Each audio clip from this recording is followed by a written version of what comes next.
Welcome everyone to the results webinar of the Future Resilience project. This is the first of 5 webinars that we will host between now and July of this year. I am Matías Barberis. I'm the coordinator of the Future Resilience project. I'm a researcher at the Center, and I am happy just to make this initial introduction to the webinar, and then I will just, without taking that much time, pass the word to our speakers. I think we are all waiting for listening to the results of the first 2 labs. And let me tell you the story of the project. But before that, just a snapshot of what we are going to talk today. So we have an agenda of 1 hour and a half with an introduction. Then we will have Marina Berman from COSIGHT lab, Asina Cristoforo from the CHIOS lab, and then we will have a moment of moderation and question and answer by Yannis Sikaris from the Regional Development Institute of the Pantheon University in Greece, and Fabiola Onofrio from the University of Ferrara. A bit about the project. The Future Resilience Project is a European funded project that lasts from 2023 until 2025 and is aiming to contribute to strengthen the European economic and social resilience. And we do it with the setup of the 10 Future Resilience Labs in a experimentation space. And these labs are actually implementing different approaches and methodologies for testing new ways of policy making and how to use evidence for creating policies for societal resilience. And all of them, they are starting from different challenges, from climate, from migration or social integration issues, cybersecurity, housing issues, or residential patterns, and so on and so forth. So as you can see, the project aims to showcase this idea of we can actually build resilience starting from different challenges. There are different types of evidence that we can actually use to create policies, and also there are different approaches that we can implement to strengthen or build societal resilience. Who is behind the scenes? We have a consortium of 14 partners that you can see, well, all these nice logos on the left of the screen. And then you have some pictures of who we are in our different meetings. So we started with a virtual kickoff of all the labs that you can see on the left bottom part of the slides. And then we have met few times in Italy and in Sweden for mutual learning exercises between the different labs, and also to set up a simulation exercise that we have carried out in early April this year.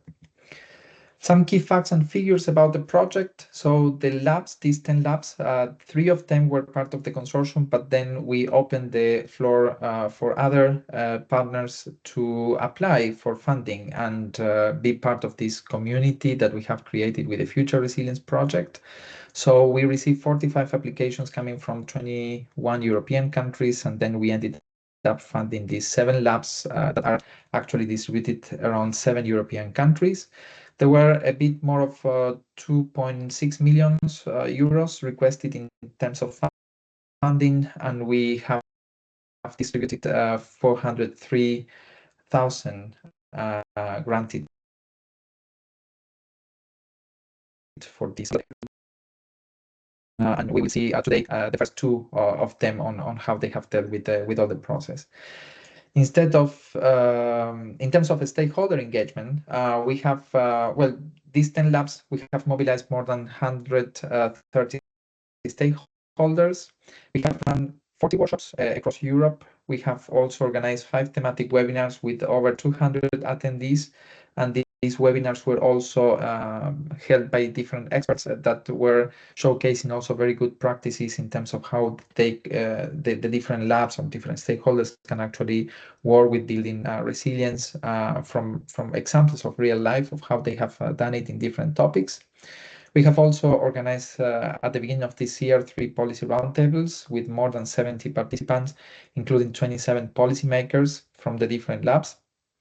And we are reaching 1,500 followers on social media. This is a growing community, and we are very happy that this project is actually caught in your attention. And I hope that we can keep providing good insights about how to achieve the goal of strengthening resilience and also raising awareness about this important topic.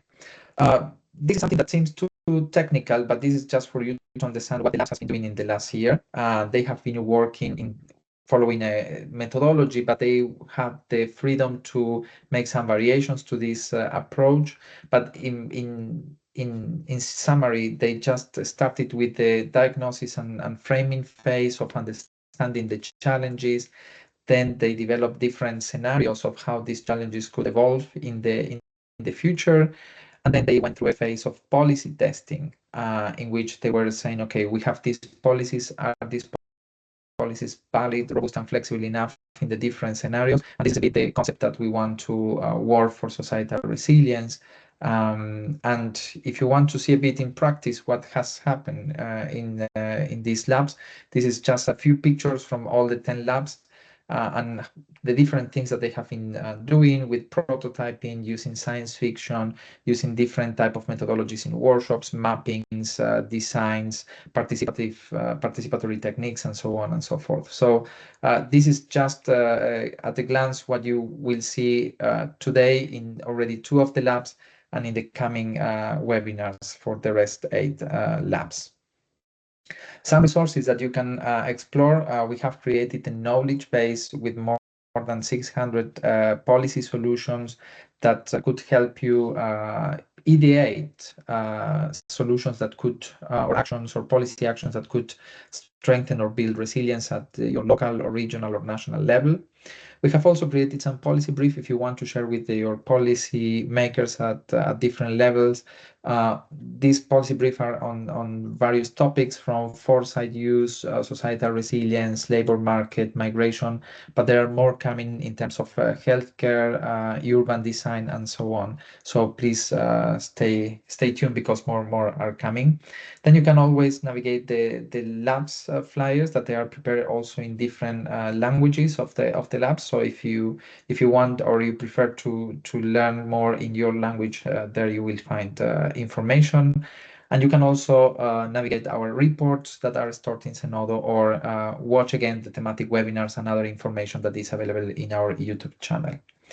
And before just giving the word to the first lab, just a moment of publicity. So save the date. There are 4 more webinars coming. On the 21st of May, the registrations are already open, and we are going to talk about climate disasters and resilience, showcasing the Times and the Murcia labs. And then there will be more about urban planning, housing and resilience in June, digitalization and resilience in July, and data governance and resilience also in July.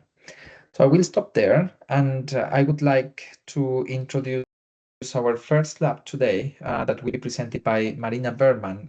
She is from Hamburg in Germany, and she will be presenting the COSIGHT lab. She's the director of COSIGHT. I think there will be a short introduction also about COSIGHT and the work of COSIGHT lab. So Marina, the floor is yours, and welcome to the webinar. Yeah, many thanks. I just shortly share my slides or my presentation. So I guess you can see it already, right? Yeah, okay. Yes. So hello also from my side. I'm Marina Beermann, the director of COSIGHT, and we are a non-profit organization. And we are the German lab based in Hamburg, so in the north of Germany. And our lab is called COSIGHT, and it's a participatory resilience foresight project to empower civil society for future challenges and unexpected changes. And when we talk about civil society, we distinguish between 2 dimensions. So the one is our own civil society network, so COSIGHT itself, is a network of currently 10 non-profit organizations, and they are all active in different areas of the SDGs. So it's about climate protection to nature conservation, from promotion of culture and education to international cooperation. And on the other hand, we also want to reach out to the German civil society. And within the COSIGHT lab, we also focused on social crisis. And here you can see the COSIGHT core team, which consists of Anna, Fee and Miriam and myself, and we had an amazing foresight mentor or coaches, I have to say, within our project from the Fraunhofer Institute, Professor Kerstin Kuhls, and also her colleague Charlotte Freudenberg, and they both coached us with respect to foresight methods along the project duration. And I already mentioned the COSIGHT network, and some of our colleagues in this network participated within this COSIGHT project directly, or they also helped us to identify relevant stakeholders within this COSIGHT project due to their own experiences or their own existing networks in Hamburg. And I already mentioned that our lab focused on the interrelations between social crises and resilience. And after our first internal kickoff with the Fraunhofer Institute, we defined integration in the context of migration as the societal conflict topic we would want to focus on in our lab. And we've conducted several participative workshops, qualitative interviews with citizens of Hamburg, and expert interviews. And this is the empirical basis of our project. And so in the next minutes or during my presentation, I will present results from different levels and sources. So on the one hand, the professional level, and this level reflects the results we've gathered due to the 3 stakeholder workshops. The societal level gives insights in the societal relevance of the conflict topic of integration in the context of migration, and the political level gives insights on a meta level, how resilience can be promoted in the context of social conflicts.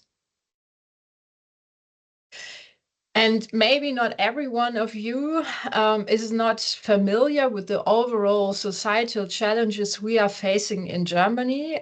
So I would give you some background information about this. So Germany is actually facing a variety of challenges. Some have longer historical roots, and others are maybe rather reactions to current crises such as COVID or uncertainties caused by climate change and the associated political regulations, but also migration or the the consequences of demographic change in the German population. And parts of the German government and also civil society are concerned that the German society is actually increasingly splitting into several subgroups with more extreme attitudes and political beliefs. And this actually is very challenging because it makes consensus and political progress very difficult, and also anti-democratic tendencies are dangerously increasing. And from the project beginning last year in April until now, also things got even worse, I have to say. So in the meantime, we have had federal and also local elections. Local means in Hamburg. And as you can see, the far-right party, which is called AfD, it's called Alternative für Deutschland, has now reached a share of more than 20% in the German federal parliament. And the success of this far-right party is seen as a reaction from sections of the German population who are dissatisfied with politics, in particular with respect to migration policy. And the conflict issue we have chosen, integration in the context of migration in our lab, is therefore still highly topical for today's society resilience and I think also for the future. So our methodological approach included, I already mentioned it, participatory workshops with various stakeholders from Hamburg. And within these workshops, we used different foresight methods. The one is the tetralemma method, which is a really great method to open the mind to all kinds of possible futures. And then we decided to use the method of backcasting in combination to road mapping. And I will present the results a little later. And I think I already mentioned the citizen and expert surveys we've conducted. So we choose within the whole lab work an iterative approach and took into account the broadest possible inclusion of different stakeholders in all project steps. And in addition, we always integrated specialist input from local experts in the workshops, including scientific studies or statistics, and also stakeholders' own experience, for example, from stakeholders that do practical integration work in the city of Hamburg. And part of our lab is also a knowledge transfer in two directions. So from the lab to a citizen project that is running for 2 years in Hamburg, and from the citizen project back to COSIGHT. And now I would like to explain you a little bit about the citizen project. Our goal within this project is to research and to test mechanisms of adaptability and transformation among citizens and various interest groups. And for this purpose, we as COSIGHT, as non-profit organization, have designed a 2-year project which involves a representative socio-demographic panel. And this panel consists of 100 citizens from Hamburg. And in the project itself, we apply a so-called control and treatment approach to analyze the impacts of our treatments. And the treatments consist of several one-day intensive dialogue formats.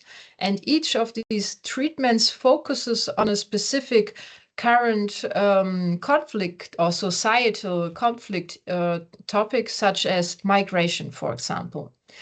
And as part of the COSIGHT and the future resilience, we are testing foresight methods within this project, and we also further develop the method of this 2-year citizen project with the help of the foresight experts. With respect to stakeholders, we try to make sure that we always we made sure actually that we implemented always a multi-stakeholder approach and also integrated representatives of the, let's say, target group themselves. I will talk about the target groups a little later. It's about low qualified young people and women with a migration background. And we try to always have the highest possible diversity within our stakeholder, for example, with respect to age, education, migration, background, and gender, etc. So So what have we done? So we had our first workshop, and in this workshop, we started with a very general question. So the question was, how can integration succeed in Hamburg? And we had an expert input from the head of the integration concept of the city of Hamburg, so the Social Welfare Authority. And in this first workshop, we applied the foresight method tetralemma, and we took into account 4 perspectives. So what does successful integration in Hamburg have to do with the economy, with social aspects, with cultural aspects, and also with the environment? And we also had a second specialist presentation of within this first workshop, and it was given by the Institute of Employment Agency, and it showed the statistics for the city of Hamburg. And this included the structural characteristics of unemployed people in Hamburg. And 2 things became clear. It became clear that there are slightly more male unemployed people in Hamburg, but the proportion of female unemployed people with a migration background and own migration experience is much higher. And the second aspect came clear, or it became clear that in the group of young people aged 15 to under 25, unemployment is twice as high among young people with a migration background, but no migration experience of their own. And this is actually striking because one would have to assume that these young people speak German, for example, very well because it's their mother tongue, and that they also have gone through the German school system, but still they show such a high unemployment rate. And then with the stakeholders involved, we did a voting on the various possible futures we've created using this tetralemma method. And this voting showed that labor market integration was seen as the most relevant option for successful integration, both from an economic perspective, due to the high shortage of skilled workers in Germany and also in Hamburg, and the overall positive value of working people for the German social system, and also from a social perspective, because participants said or had voted that labor market integration is the best way to learn a language and to get to know a new culture, and also maybe to adapt to certain social norms. And so as key future challenge and a kind of blind spot currently in the political environment of Hamburg in this context, the topic of labor market integration for formerly low-skilled young people and refugee women emerged. And then we decided in the second and third workshop to do a distinction between the 2 perspectives of unemployed young people and refugee women. And there were 2 specialist presentations as well by actors who work directly with one of the target groups as part of their daily work. And together with our mentor, Kerstin Kurz, we used the methods of backcasting and road mapping, and translated it into workshop concepts. And in a moment, I will show you a flyer that presents the results of the second and third workshop.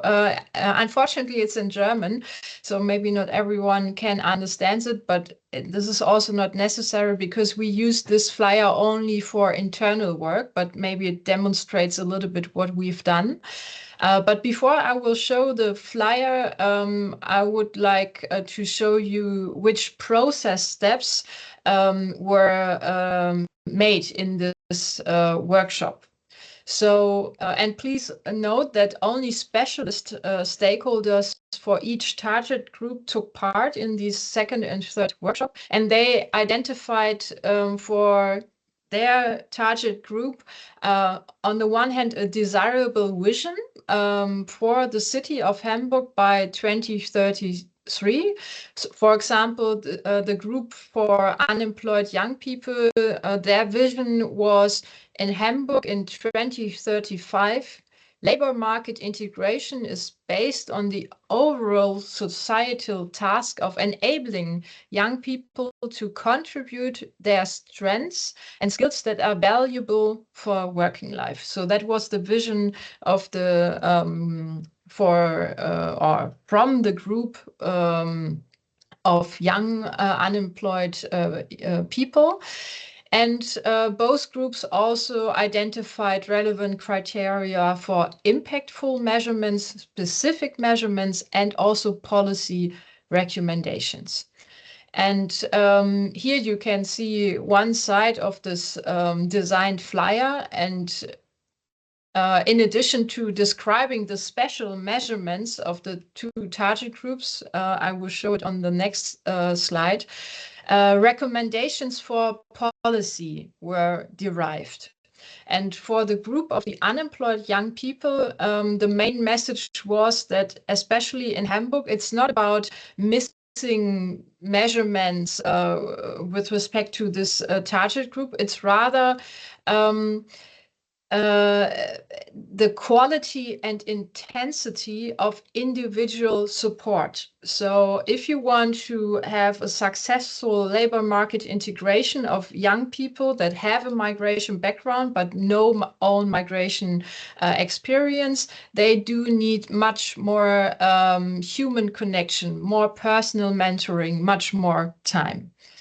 And for the measurement development to improve labor market integration for formerly low qualified women, it was very important to acknowledge that the contextual, structural, and also individual biographical factors make it very difficult, especially for refugee women, to contribute their specific qualifications to the very bureaucratic labor market system we have in Germany and also in Hamburg. So one concrete measurement was developed. So it was, it's a holistic basic to create, sorry, and the measurement was to develop a holistic basic education center in the sense of a one-stop shop, which is adapted to the realities of life of formerly low qualified refugee women. And here you see that we try to do some kind of road mapping, and we identified various measures and actors that are necessary actually to achieve these desirable future states in Hamburg for a better labor market integration. And Matthias already mentioned it, that right from the start of the project, of the Future Resilience project and the lab work, the transfer to politics was at the heart of this Future Resilience project. And so together with the workshop participants, we had various formats were discussed. How can we succeed in this policy transfer? What could be an impactful policy transfer? And ultimately, we found two ways and we were able to discuss the results of our lab with politicians, and also to ensure that the findings are actually anchored also in the future, so also beyond the end of this project. So the results of the group of the young people, in particular, the so-called needs, and the group of needs are, or needs means young people that are not in education, employment, or training. That's abbreviation of needs. These results were presented to the president of the Chamber of Crafts, the Chamber of Commerce, and the Senator for Social Affairs, and also leading CEOs of companies relevant to Hamburg. So that's the formal picture you can see on the side. And I'm not smiling, so it was very a serious event, I would say. And the COSIGHT project, with its focus on female refugees, will actually be transferred to an official so-called impact partnership with the city of Hamburg, starting in summer. So, and about this, we are also very happy because it's still ongoing, and this project is in a different way, but it's structurally prolonged. And so it's an official impact partnership now. The focus on refugee women and the question how they can be integrated in the labor market better. And also some general reflections on the policy transfer and learnings. I realized that it was very important for the politicians actually to hear also the perspectives from the citizens surveys and also from the interdisciplinary experts of the Food to Resilience project, because these interviews showed that despite conflicts over resources and recognition in the field of migration policy, that in society, or that there's a societal willingness actually for political investment in support and assistance measures for labor market integration of migrants. Although I have to admit, provided that they do not solely represent special rights for minorities, because in German population there's a big fear that of equal treatments, that migrants get more support than the German population. And I realized that this is very valuable information for the politician, because it gives them a kind of license to operate. And I also mentioned it, that the migration policy is a highly explosive, really highly explosive topic within German society and politics. And here, for example, you can see some results on typical opinions and thought patterns that are prevalent in the German society. So actually, there's a broad consensus that immigration can be economically beneficial, but the goal of integration should be to successfully integrate into the German culture and also the labor market. And the most ambivalences and tensions when it comes to migration and integration, it's that some citizens see migrations as challenges, others as contributors, some as strangers, others as enrichment, and some see the duties for integration mainly on the side of the migrants, and others see the duties of the host society. And now I'm more or less coming to the end, but to the overall reflection. And I would like to indicate some recommendations from a resilience perspective with respect to 4 factors. And we also, and a bit more, presented this to the politicians. And the resilience factors are diversity, transformation, ability, empowerment, and networking. And so we highlighted with respect to the politicians that it's really important to promote multi-perspectivity in the design of their own processes and structures by involving the target groups themselves. This is really crucial. It's also important not to create one-fits-all approaches, so it must be a bit more customized. We also realize that the precondition to build resilience resilience is to accept reality, and that the politicians and the involved institutions, they had a bit problems to maybe accept the new reality, and also the probably tendencies, even increasing tendencies in future. And so we highlighted that it's important to make programs more flexible, to adapt to the changing needs, and also to maybe reflect on a to reflect more on a general culture of change.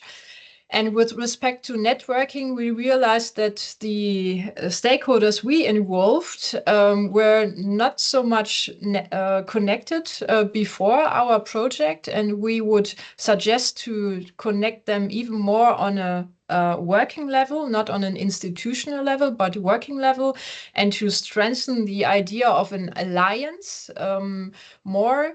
We also identified certain lacks with respect to responsibilities, but that's very specific for Hamburg. And with respect to empowerment, we highlight that it's really important for a group of needs and the formerly low-skilled refugee women, that they need more tailored programs. And especially, it's not so much always about the hard skills, it's also about the soft skills, also resilience support at an individual level. And as I mentioned it, we also found structural solutions such as the idea of this holistic health center.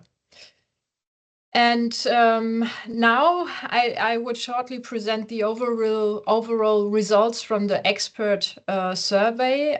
So the future resilience experts, and Jannis was also one of our experts, and they highlighted that unresolved social conflicts can decrease social cohesion, and that unresolved social problems also can decrease societal resilience, and that open communication is key, and also the following factors that can promote societal resilience positively. And the one is to create strong communities. The other one is a participatory policy design. So policies should be shaped by the voices of those that are directly affected.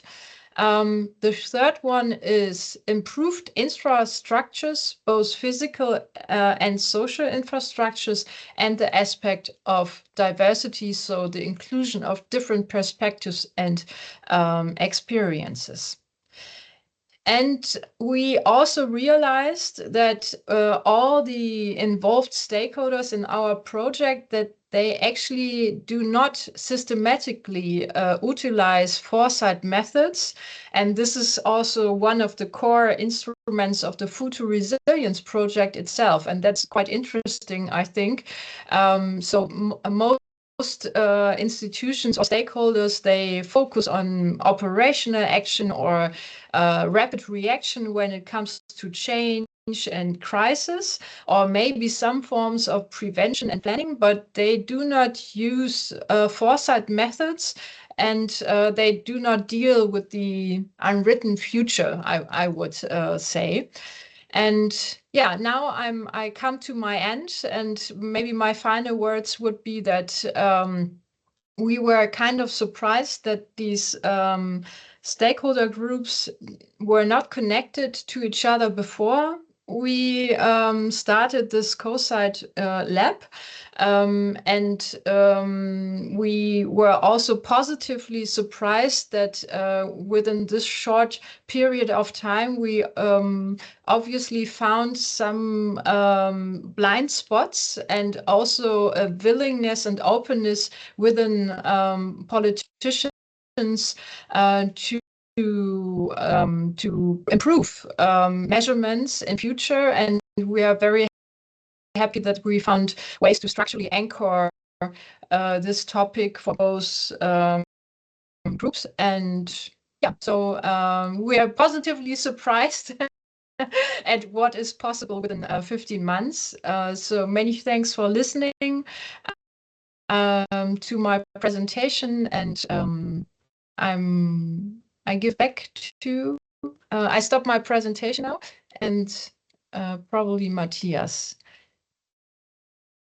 Thank you, Marina, for this very, very great presentation. I think the COSIGHT lab did an impactful work in the field of social integration with this focus on women and younger generations. I had the opportunity also to meet you in Hamburg to see how the work was ongoing. And I think it was a really, really amazing and impressive the work that you have carried out in Hamburg. Thank you. Maybe just for the is that you have the possibility of make the question through the question and answer button or using the chat, and we will pick them up at the end of the webinar. So if you have any, please use that. And without any delay, I would like to welcome also Asimina Christoforou on board, and she's an assistant professor at the Regional Development Institute of the Pantheon University. She's an active member of the CHIOS Lab team, and she will be presenting the results of the CHIOS Lab. So Asimina, the floor is yours. Thank you very much, Matthias. Just a moment so that I can share my slides. Sure.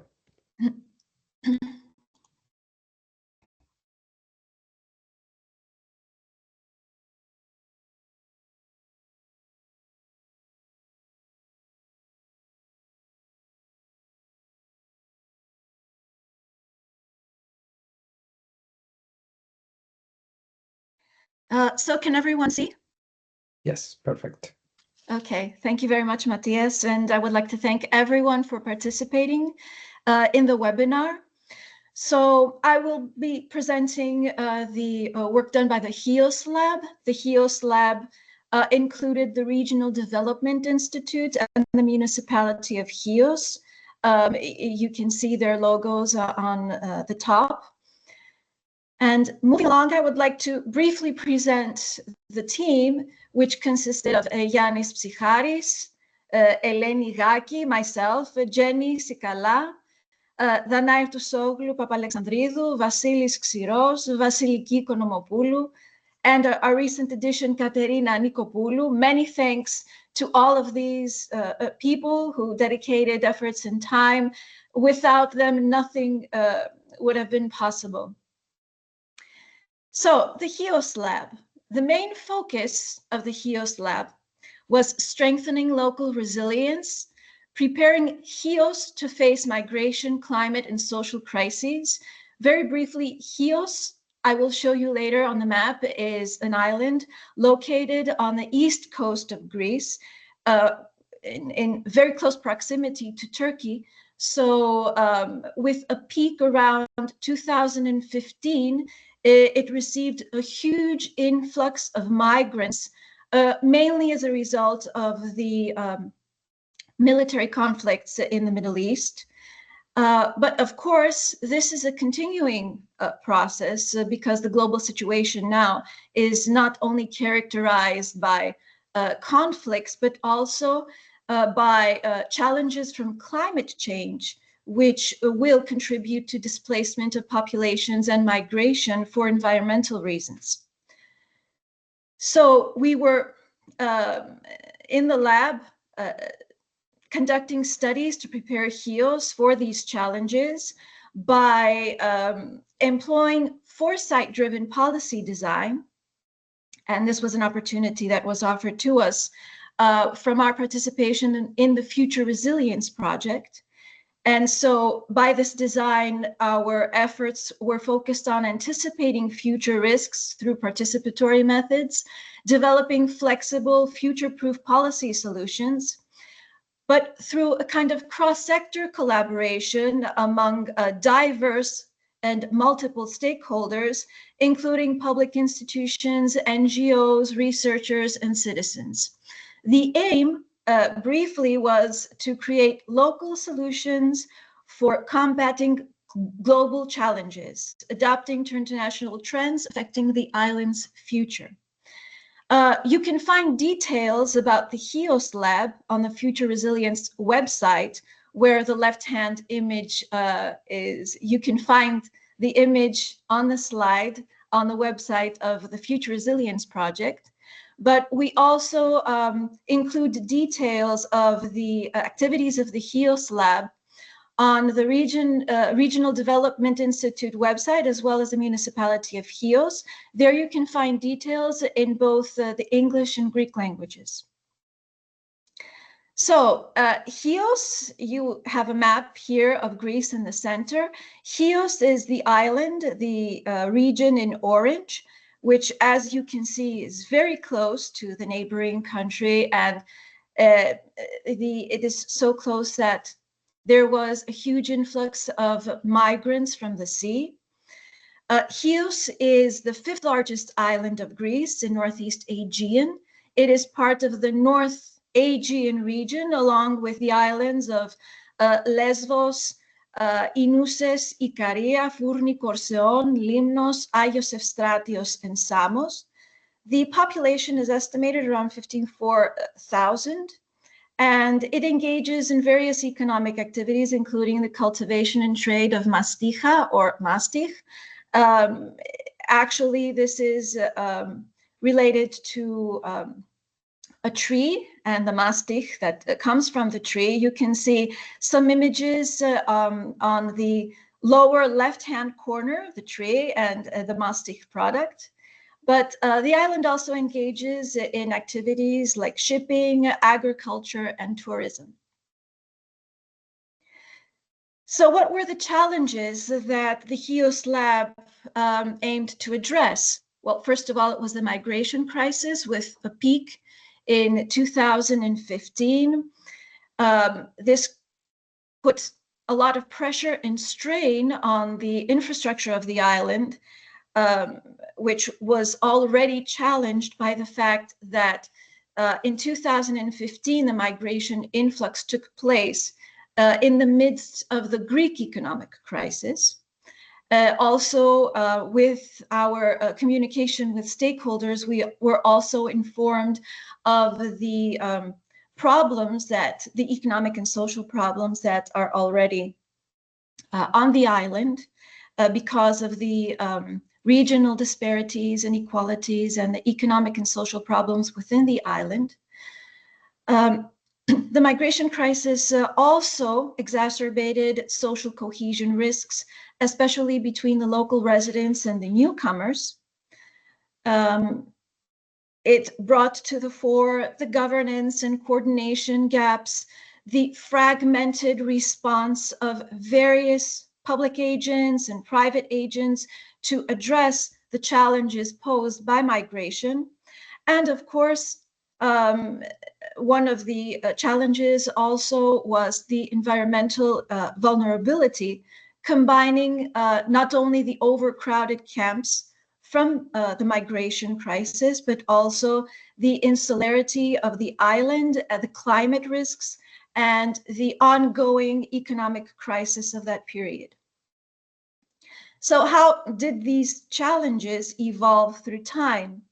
We see that climate change pressures intensify because of the drought. We have forest fires, especially in on the islands and the rural areas of Greece. The migration patterns become more complex as we have ongoing arrivals, especially of vulnerable groups, children, women. This also brought to the fore information and trust crises, precisely because it is not so much, I would say, the absence of information as much as the over-information that is available, and it is very difficult to filter which news are true, which news are fake, and so it is very difficult for all stakeholders to have an accurate image of the migration crisis and all the challenges that it poses. And of course, economic fragility continued from the ongoing economic crisis, from the pandemic as well, and not to mention the challenges that the island itself has to address because of insularity and its own regional disparities. So what was the lab's strategic response? first of all, integration and inclusion, so that both we can have the interaction and cooperation between the local residents and the new migrant residents, so that they can both benefit from coexisting and co-creating new communities. Another response was to address the environmental and social resilience issues in all its phases. The emphasis was localized so that we can build community-driven solutions by consulting the experiences of those who lived on the island, of those who day-to-day basis had to deal with the challenges posed by the migration crisis. We expanded our analysis to include media and information integrity, because having an accurate image, having precise data regarding the various dimensions of the migration crisis was very important in order to discuss the problem and promote solutions, and suggest and promote solutions. And this was provided by a focus on cross-sectoral coordination and future scenario planning. So this brings us to the kind of methodology that the lab used in order to address these challenges, to envision the various futures that would emerge, and to address these challenges in their various contexts. So the CHIOS lab employed innovative participatory foresight approaches. It integrated stakeholder engagement, scenario planning, and policy testing, and it fostered collective engagement using experiences from the 2015 migration crisis. The participatory foresight process had 3 phases: diagnosing the crisis, developing future scenarios, and testing policy solutions. The methods used throughout these phases included workshops, focus groups, interviews, citizen questionnaires. And we were very interested in looking at the problem in its various dimensions, pardon me, by looking at a set of diverse factors suggested by the STEEP framework. So we looked at social, technological, environmental, economic, and political factors. Now, what evidence did we use? Well, first of all, we went into the various databases by national and international agencies that tried to record the various aspects, to document the various aspects through statistical methods and figures of the migration crisis. So this was a secondary analysis of available data by national and international agencies. But we also engaged in a study by collecting primary data from stakeholder interviews across various sectors, actors from health, education, governance sectors, local production, NGOs, international organizations, representatives of whom are located on the island of the UN, for example. We focused on lived experience during the 2015 migration crisis, and we discussed future resilience needs by looking at what happened or didn't happen in the 2015 migration crisis and what else needed to be done. And in this way, we also explored the actions taken, the institutional gaps, the interagency collaboration, and emerging risks. Now, outcomes from these primary and secondary data analyses were used for a thematic qualitative analysis in order to identify recurring challenges, local strengths and adopted responses, future threats and resilience gaps, and also to inform factor selection and scenario framing. All this information, of course, was fed into the foresight process, was integrated into the foresight process, where we engaged with the various phases of problem framing, scenario development, and policy testing. Now, who were the stakeholders that took part in these discussions? So they were categorized in public authorities, healthcare bodies, security and enforcement, international organizations and NGOs, civil society groups like volunteer organizations, local associations, academic and research institutions, universities, research institutes, the University of Aegean, Eleni Gaki represented, for example, the University of Aegean on the island, the media, local newspapers, digital news platforms, broadcasters. In terms of public authorities, we collaborated with, we discussed with representatives from ministries, regional and municipal governments. Zeni Sikala was from the municipality of CHIOS. We also met with people from the United Nations, like I mentioned earlier, that are located on the island and have been on the island for nearly a decade, following the developments in the post-2015 migration crisis, and of course, addressing the issue in its ongoing form until today. How did we identify stakeholders? We had these set of sectors that we wanted to find stakeholders and invite them in our study. But we also conducted sources like national and EU level directories. We had expert interviews. We consulted local databases. But we also were very keen on involving and engaging these stakeholders actively. So we implemented certain strategies for this purpose. Our engagement methods were having online meetings, workshops, interviews, continuous email updates and invitations and follow-ups after each workshop. And we also were committed to diversity, to ensure the inclusion of all interested parties and to maintain a balance between institutional, technical, and grassroots perspectives.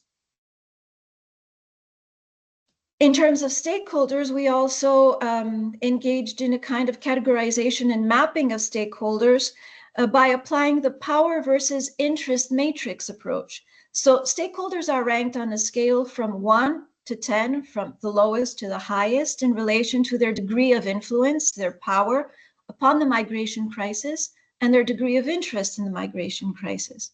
So, for example, national and international public agents would certainly have a high interest and a high influence in relation to the migration crisis.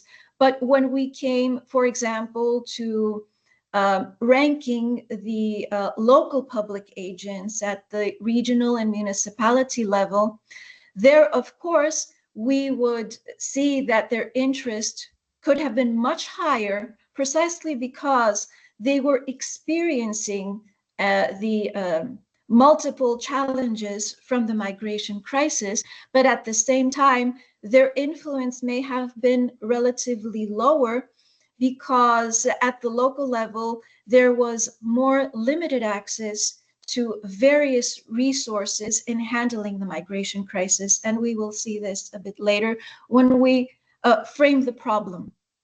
So in framing the problem, the data told us that since 2015, Greece has received over 1 million people seeking international protection, primarily from Syria, Afghanistan, Pakistan, and Iraq.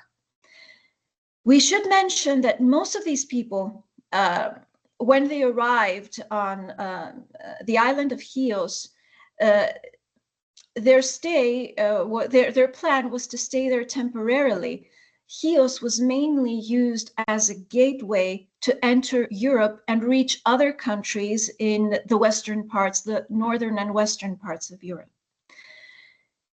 Now, in this case, we can see that in 2015, we had a peak, but until now, with the exception of the pandemic crisis, we certainly have an influx of migration in various periods. And the substantial portion of these refugee flows are born mostly in the northeastern Aegean islands of Chios, Lesbos, and Samos, as you can see in the other diagram on the right. Recently, we should mention that there was a 300% increase in October 2023 compared to the same month of the previous year. Now, with regard to the challenges in framing the problem, we distinguished between environmental challenges, social challenges, and technical challenges. Briefly, the environmental challenges involve plastic waste. I should only mention the discarded life jackets from the influx of migrants coming through the sea, the overuse of resources because of the increase in the population on the island.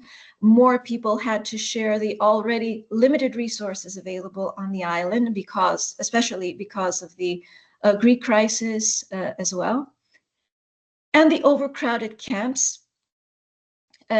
With regard to the social challenges, we should mention the societal impact and behavior toward migration, the role of community engagement, and fostering an inclusive society. Because in the beginning of the crisis, there were many individuals and groups coming to support and to provide aid to the influx of migrants until the later intervention of public institutions and international NGOs, in which case we could see that this kind of intervention crowded out more private voluntary interventions that took place in the beginning of the migration crisis. But we should also mention the fear and the anxiety that the local population also started to, these sentiments also started to set in amongst the local population, especially because it was dealing with its own economic and social problems at the national level because of the Greek crisis and the regional level because of insularity. And finally, the technical challenges would include the water supply. This is a common problem across all regions, especially the islands in Greece. The lack of housing, shortages in healthcare and education facilities, and of course, the problems in managing the information that was coming from various sources about the migration crisis. Now, the gaps in the current approach brought to the fore problems in migration crisis management, the absence of a legal framework, the fragmented response of various public agencies at various levels of governance. Also, as we mentioned before, there were various shortages in terms of accommodation and the water supply, but also in human resources that would have needed to be mobilized to attend to the needs of the new migrant residents. So we are talking about shortages in the health and education services that needed to be provided to the new residents, the migrants. We had delays in asylum processes, integration challenges between the local residents and the newcomers, and of course the financial constraints on an island, like I mentioned earlier, which had its own economic and social problems. Now, the study of the CHIOS lab aimed at creating desirable, feasible futures within a normative vision of the future that would include coordinated migration management, comprehensive refugee support, social cohesion and inclusion. So, of course, that both the members of the local community and the local residents and the newcomers would benefit from.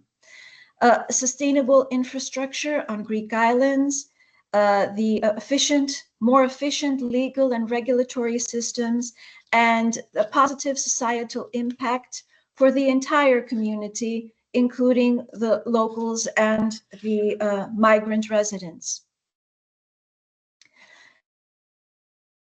So in order to develop these futures, we came to the phase of developing scenarios. So why scenario development?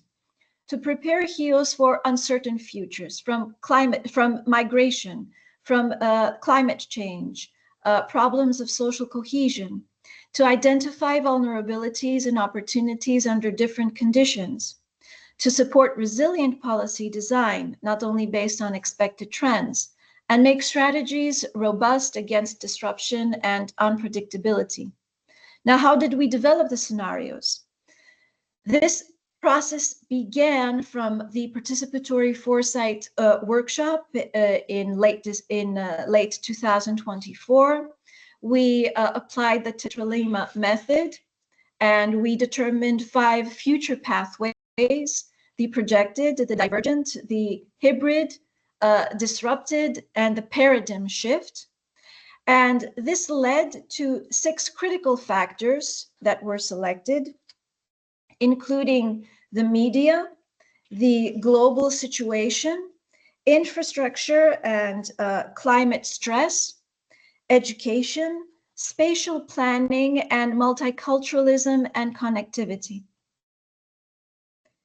Now, the 3 main scenarios that were born out of the research activities of the CHIOS lab can be summarized as follows: peaceful adaptation, regional differentiation, and accumulated crises. So very briefly, peaceful adaptation involved slow coordinated adaptation, stable migration, resilient systems. Regional differentiation foresaw kind of uneven development, as some areas of the island thrived while others declined. And in the case of accumulated crisis, which was the more pessimistic, if you like, scenario, we observed system collapse, overcrowding, infrastructure failure, and social breakdown. Below these descriptions, you will see some images. These images, these visuals were actually printouts in very large A3 size papers that were presented to the participants of the last workshop, the wind tunneling workshop, which I will describe a bit later, so that they can have a visual of the different scenarios. Now, how were scenarios used in policy evaluation? Well, in the final participatory foresight workshop, which was held in February of 2025, stakeholders participated to test policy measures against different future scenarios. So participants were divided into 3 groups, each assigned to work with one scenario: peaceful adaptation, regional differentiation, and accumulated crises. And the wind tunneling method was applied. So 15 proposed policy measures were tested under each scenario. Each group assessed policies based on 3 main criteria: feasibility, effectiveness, and resilience. Feasibility: can the policy be realistically implemented under the specific scenario? Effectiveness: will the policy deliver meaningful results? And resilience: can the policy survive and adapt under major disruptions? The evaluation and the feedback provided by the participants in the workshop led to the scoring, or the wind tunneling, if you like, matrices, which guided group discussions about the different policies and scenarios. In the background of the slide, you can actually see one of these wind tunneling matrices in an Excel file. Now, what were the major findings from policy testing? Well, we distinguished between robust policies that were effective in all scenarios, as some other policies that were scenario specific, and more vulnerable policies, especially in the case of accumulated crises. So the more robust policies that were effective across scenarios were vocational training, multicultural education, and water management. Some of the scenario-specific policies that were, for example, specific more in the regional differentiation scenario were regional planning, migrant housing, and communication strategies. Whereas the more vulnerable policies, which mainly related to the accumulated crisis scenario, involved the active and imminent mobilization of agencies at the various levels of governance, meaning local, regional, national, supranational at the EU level, and international agencies to be able to come together and get involved in addressing these challenges, these global trends that affect local communities all over the world. The strategic lessons learned, flexibility is critical. So depending on what kind of future you experience, you have to have the flexibility to go into your pool of policies and draw those policies that are considered more effective in each kind of scenario. These solutions perform better when they are community-centered solutions. So stakeholders, from their experience, they were more informed in giving us information on the dimensions of the crisis and possible solutions to address them in the future. Trust and communication are essential foundations, especially in bringing different stakeholders from different sectors with different concerns and interests to the same table and discuss a common problem faced by everyone. And it is important to have policies for real-world resilience, practical solutions to address the problems that are coming. And of course, the ultimate aim would be shaping policies for local resilience, developing targeted policy proposals, policy solutions that are flexible, community-driven, and resilient. And coming to the policy solutions, we will briefly go into the kind of policy recommendations that the CHIOS Lab study arrived at and categorized in 5 thematic areas. So the first policy solution was migration management and social integration. The second one was resilience to climate crisis and infrastructure. Strengthening education and skills was very important.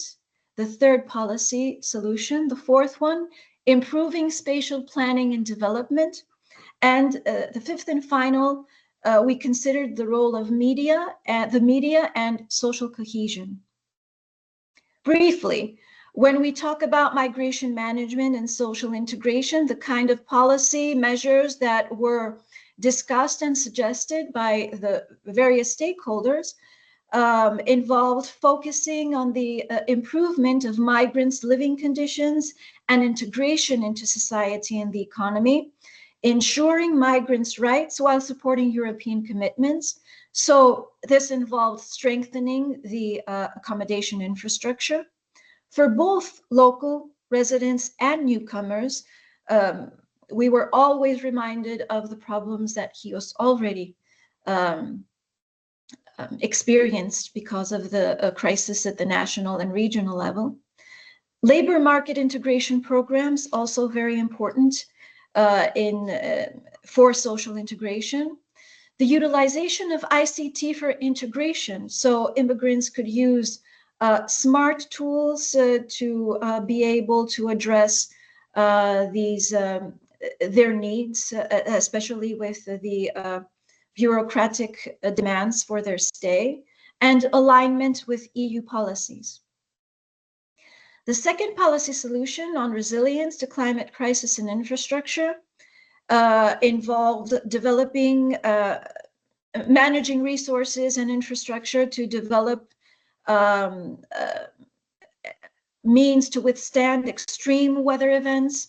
So we are definitely talking about water resource management, financial incentives for renewable energy sources, and finally building resilient infrastructure against extreme weather events, especially in the Mediterranean, in warmer climates. We have heat waves, drought, floods that interchange with forest fires.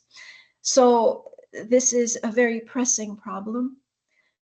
Strengthening education and skills. This was very important and was, coming many times. That came up many times in discussions with stakeholders. And the aim was to improve migrants' social integration, to enhance their economic participation through targeted programs. So this involved strengthening multicultural education with intercultural courses in schools, supporting volunteer initiatives for language learning, especially through NGOs, and developing vocational training programs in tourism, agriculture, and technical fields. It was also important to improve spatial planning and development for the entire local community, for both the locals and the new migrant residents, especially in mountainous and remote regions. And these suggestions, these solutions aimed, on the one hand, at actions for the revitalization of isolated, left behind areas, such as areas involved in agricultural production, but it also involved, on the other hand, strengthening urban resilience through the use of sustainable construction to maintain the quality of life on the island. Finally, we come to the role of the media and social cohesion. Here it was very important to strengthen local journalism for quality information and combating misinformation. It was also important to promote cultural activities, such as funding international festivals, showcasing local products and the island's cultural heritage, which would now also be determined by the cultural heritage and the cultural activities of the new migrant residents. And finally, it was important to maintain social cohesion by creating participatory forums where residents and new communities discuss and propose solutions. Now, briefly, the lessons learned. We have two lessons here. The first lesson that we consider very important is the need for multi-actor and multi-level participation and cooperation. So we considered that it was very important after this study, when we discuss the crisis, the migration crisis, and all the challenges from climate and social resilience, to have a consolidated structure of norms and institutions of participation and cooperation among all interested parties at the local and global levels. Because in this way, we will identify the diverse interlocking factors across various economic, social, cultural, governance, and spatial domains. And on the other hand, this will allow us to promote more informed, effective, and just strategies and policies for resilience capacity building. The second lesson that we learned was the critical role of policymakers and the critical role of evidence in policymaking. So when we worked with policymakers, we understood that early engagement was crucial, as was establishing a collaborative environment, flexibility in approach, effective communication, and data sharing. While working with evidence, we discovered that investing time in building the relationships where exchanging idea was important. Regular communication is also key, ensuring access to reliable data, adopting flexible methodologies, and planning for long-term sustainability. The final lesson, this is the final slide, so I won't keep you much, was discovering the impact of the lab in the local and regional area.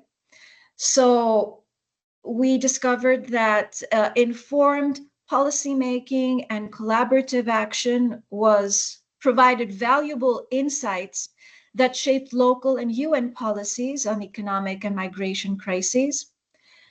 Strengthening societal resilience came about from policies that enhanced inclusion through education, infrastructure, and decent living conditions.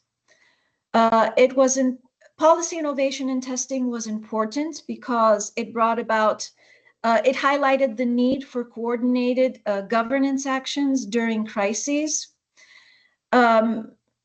Also, strengthening local resilience toward migration and climate crises brought to the fore the importance of participatory methods to foster adaptive responses to migration and climate challenges.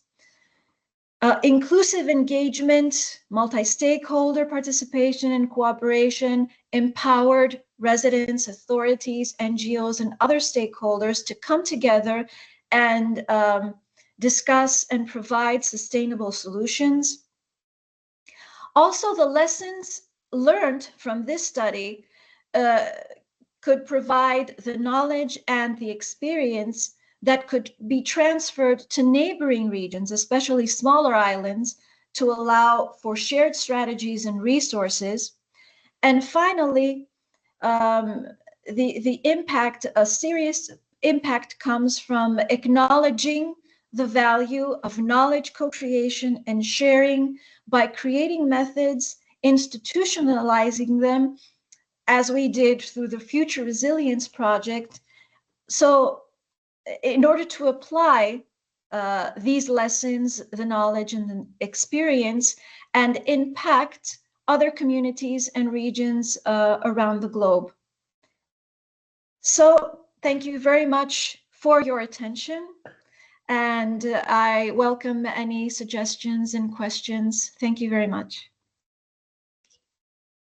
Thank you, Asimina, for the presentation. And if I can just add the cherry on that, it's like one of the key enabling factors for the success of the CHIOS Lab was also the methodological decision of bringing a person to the island that was there sitting for over 2 months or 3 months to connect all the stakeholders. And I think this multi-stakeholder approach was very, very crucial for the success of the labs and bringing all these results in. And without delay, because I know very much we are almost on time, but if everyone agrees, we could stay for extra 10 minutes. So I would like to invite Yanis Sikaris to make a comment on the two presentations. Thank you very much, Matthias. I really enjoyed that. I learned very much and I think everyone shares the impression that we have two interesting and complementary, I could say, presentations. First of all, I would like to point out that although we have a common issue that is related to migration, the cases in this respect have this theme as common. However, the challenges are quite different, because I could say that in the case of Chios Island, it is actually an entrance gate to Europe. So this is not a destination. This is where the majority of flows arrive, the majority of refugees arrive. And in this respect, the services necessary in order to host, to provide support, and then to redirect all these people somewhere else, it is another task.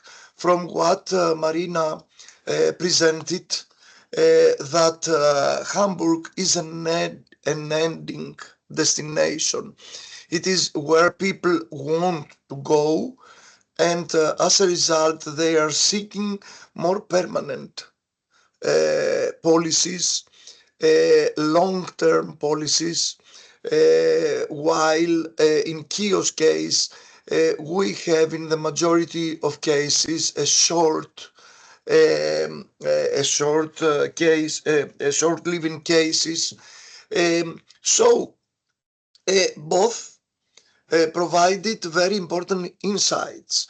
And if we were to see what we have learned is, first of all, in order to frame the necessary policies, it is necessary to focus on the specific case we are examining at each case. In the case of Hamburg, as I mentioned, it is a case for the long perspective, while in CHIOS it is for a short stay, at least for the majority of refugees that came there. The first is this one. The second one that has some type of communalities at the same time. It is a different perspective. I was a bit surprised and impressed from the analysis that Marina provided regarding the inclusion of migrants in the local social, economic, and cultural life. And what she mentioned, and I would like to highlight this, is that it's not only a horizontal policy that can work. Sometimes we need even more specific approach. We need a more individualized approach. And I could say that this is also was something very important in the case of CHIOS. In the case of CHIOS, where we had the opportunity to come closer to people, the reaction and the mutual understanding was different from seeing them from a distant place. And I'm mentioning that because in any case the individualized approach makes sense, even if we share the same values or the same culture, let alone if the cultural issues are important barriers. And in this respect, we should take more consideration on this approach. The third one, I agree, and we found also very interesting that the way of integrating people into society, or one of the ways, one critical way, one important way, is the engagement in the labor market. Labor market actually is acting in a multidimensional manner. First of all, by working, everyone finds a place for him or for her.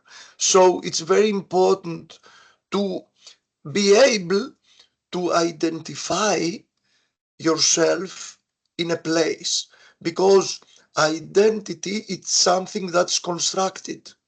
And the way that is constructed, it is constructed through interaction and participation.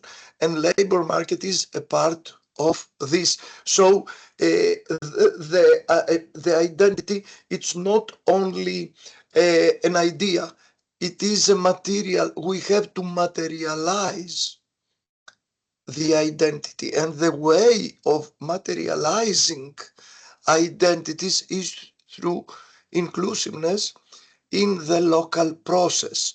So apart from that, the work isolate people from where they stay, and I think this is a critical issue for modern societies. It is we work somewhere else and we return home afterwards. If you are not obliged to move in a space, it is very difficult to differentiate your role. What's your role? It's someone motionless, someone who is staying somewhere. The other one is not motionless. It's one that is moving. So this is why I think it was very important one you mentioned. The fourth has to do with education. Education, and especially for the young people, it is an important issue for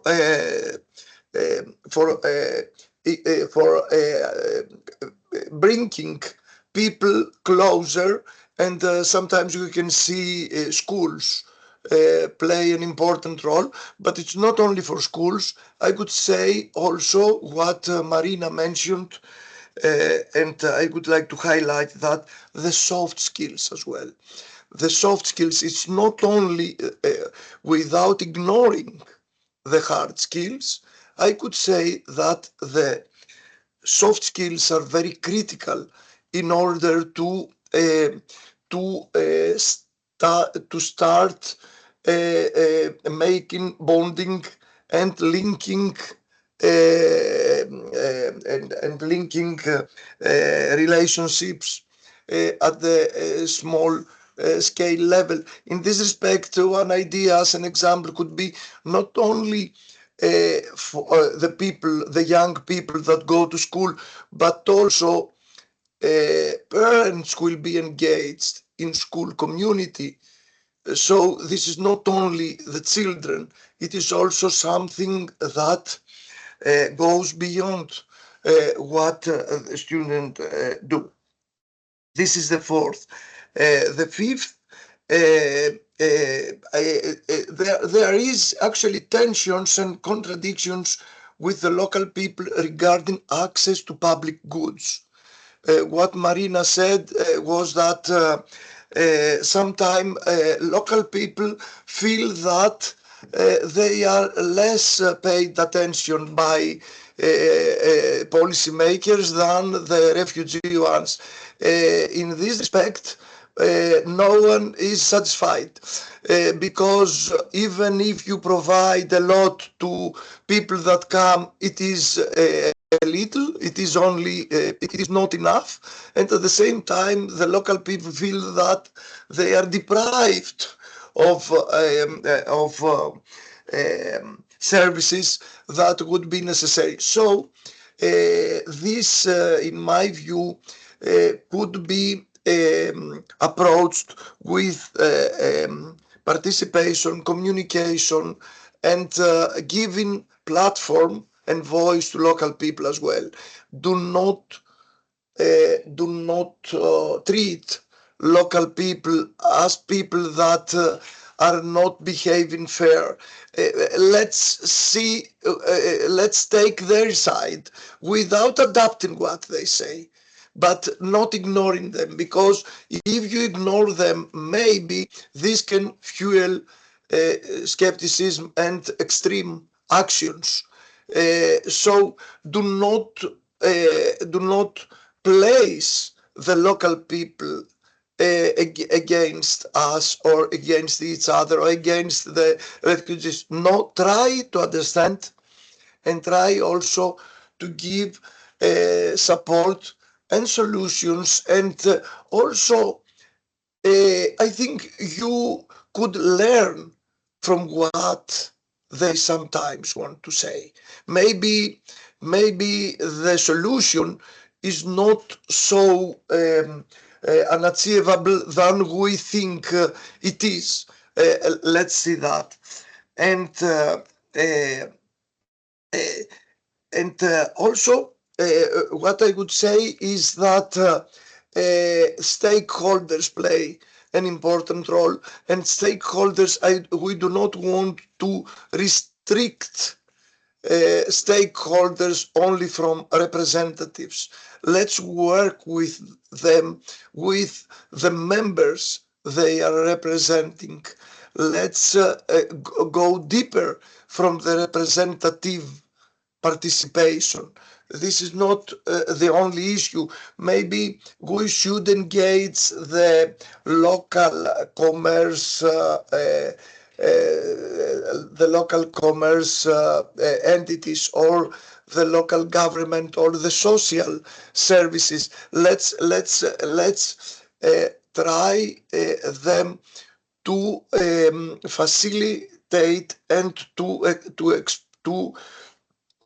extend beyond just participating in a organization or in a representing meeting.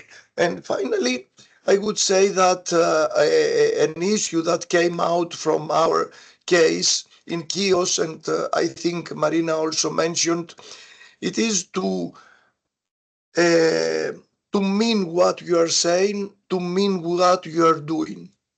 In this respect, be serious, be honest, and be open. Of course, it's not an easy issue. It's not something that comes from one day to the other.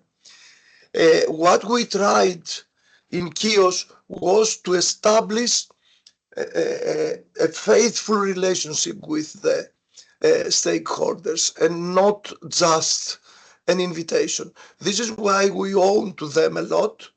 And of course, at least we owe to them a closing issue where we would like to discuss with them and facilitate their thinking, giving not just the sense, but the truth, yet that you respect even cases that are not very easily heard.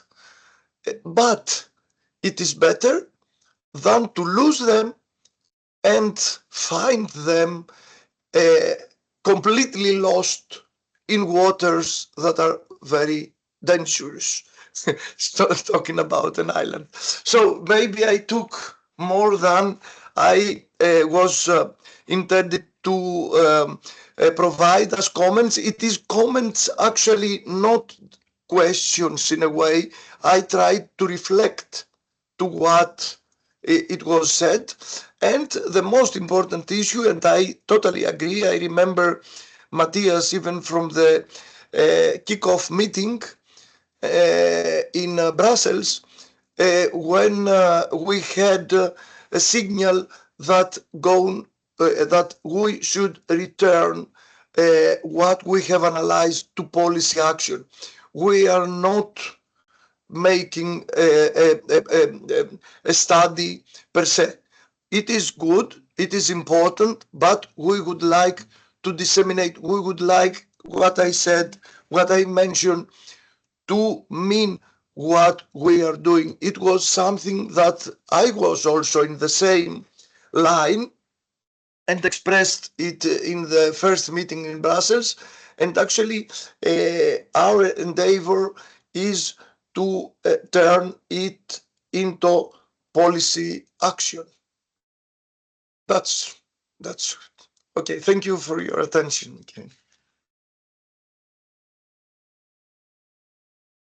Thank you, Yanis. Maybe Fabiola, if you want to handle maybe one or two questions. Yeah, and in the chat we have also some comments. So I think I will start with that.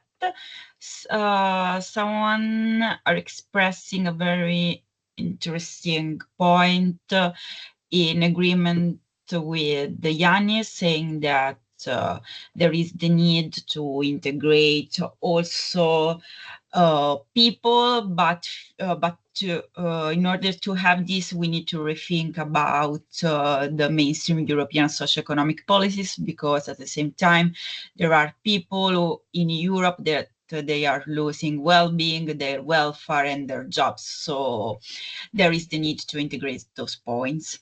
And to come back to the question, the first one is for Asimina, and they are asking you if you can share more about the consolidated structure of norms, the first slide, the lesson learned, and what does this mean in practice?